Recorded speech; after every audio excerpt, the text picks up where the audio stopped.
शहीद wing commander Prithvi Singh Chauhan के घर पहुंचे कई वरिष्ठ कांग्रेसी। पूर्व केंद्रीय गृह राज्य मंत्री जितेंद्र सिंह, बाहर राज्यसभा सांसद दीपेंद्र हुड्डा ने दी श्रद्धांजलि। दिवंगत आत्मा को श्रद्धा सुमन अर्पित कर कांग्रेसियों ने किया नमन। शहीद के परिजनों से मिलकर व्यक्त की शोक संवेदनाएं। स्थानीय कांग्रेस के वरिष्ठ नेता भी इस मौके पर रहे मौजूद। हेलीकॉप्टर क्रैश हादसे में शहीद हुए थे विंग कमांडर पृथ्वी सिंह चौहान। सबसे पहले तो मैं परिवार का बहुत बहुत संवेदना प्रकट करता हूं। आज पूरा देश पृथ्वी सिंह चौहान साहब के लिए रो रहा है।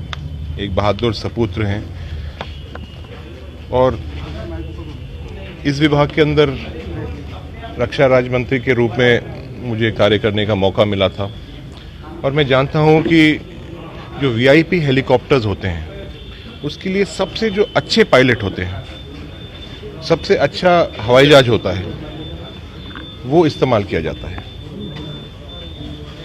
तो शहीद पृथ्वी सिंह एक बहुत ही काबिल, एक बहुत ही अनुभवी पायलट थे और जो हादसा हुआ है उसके लिए पूरा देश जानना चाहता है कि क्या कारण रहे, परिवार जानना चाहता है।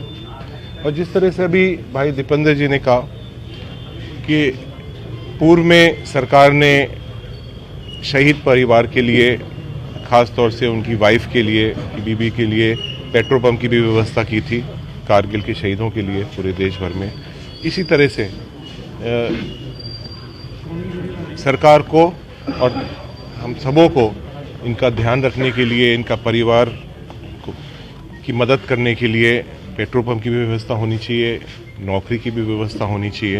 यही एक तरह से एक सम्मान होगा इस परिवार के लिए जिसने अपनी राजस्थान में आपकी सरकार है, तो आपको नहीं लगता कि फाइनल एस्पेक्ट्स तो कुछ वहाँ से भी पूरे किए जाते? देखिए, हमारे यहाँ से मैं आपको निवेदन करना चाहूँगा कि माननीय अशोक गहलोत जी से इस पर चर्चा हुई है। हमारे वहाँ भी एक परिवार है, जयपुर के ही रहने वाले हैं, ऐसे तो झुंझुनू के हैं, लेकिन उनको भी सरकार की तरफ से ज़मीन की व्यवस्था और सरकारी नौकरी की व्यवस्था राजस्थान सरकार पूर्णतः अशोक गहलोत जी जरूर करेंगे। तो मदद शहीदों के परिवार की जो की जाती है और उसी प्रकार से हरियाणा सरकार में भी वो नीति बनी, क्योंकि प्रदेश सरकारें अलग करती हैं।